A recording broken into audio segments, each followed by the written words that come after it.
Obviously, we sit here today, thousands of years after Abraham's covenant with God, and the battle still rages.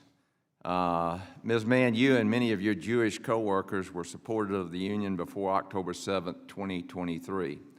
Have Jewish colleagues withdrawn from union activities or stopped attending meetings due to fear of harassment or hostility?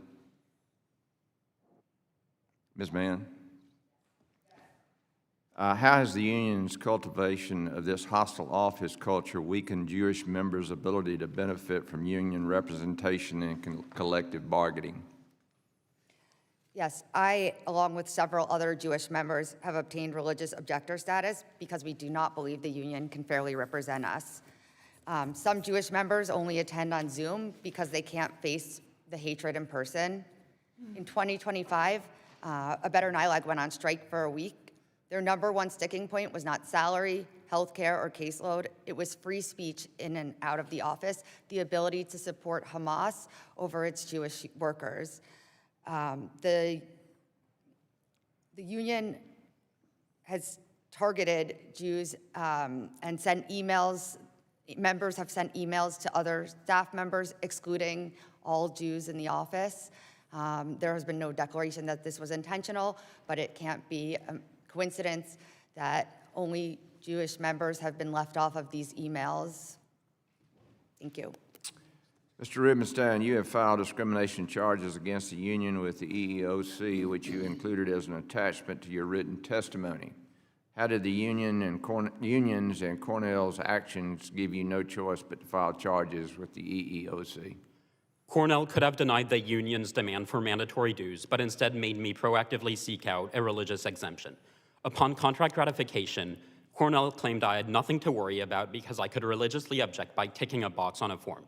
That never materialized. Instead, I had to beg union bosses for permission by sending a highly personal letter detailing the private details of my religious beliefs and practices. It felt deeply humiliating and degrading to need to beg for permission from those engaged in Jew hatred. Yet even that was not enough for these union bosses, and they demanded further irrelevant personal information, not only about myself, but also about my synagogue and my rabbi. And at that point, because Cornell was forcing me to pay dues and the union was demanding information they had no right to, I had no other choice but to press charges. Thank you. Mr. Tillman, you represent several employees seeking religious accommodations from the unions that represent them. Could you discuss whether Title VII of the Civil Rights Act provides sufficient protections for people of faith in unionized workplaces, and is there anything we can do to strengthen legal protections for religious workers in unionized workplaces? Title VII provides some protections, but as Mr. Rubenstein just said, the problem with Title VII is these employees are essentially required to beg their tormentors. I'll say that again. You have to ask the entity that is harassing you and tormenting you on your workplace for a religious accommodation. And that's the worst part of this, because Title VII requires you to prove to a certain level your sincerely held beliefs. But who do you have to prove it to? To the union that is tormenting you. So this should be something that Congress can fix by making it easier for people to assert their religious rights. Could you define tormenting?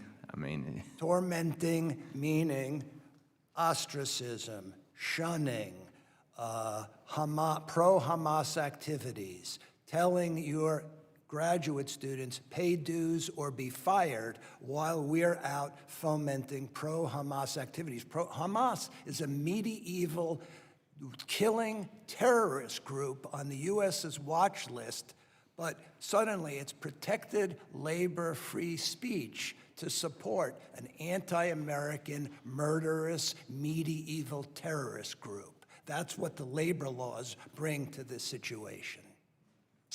Thank you. That concludes my questions.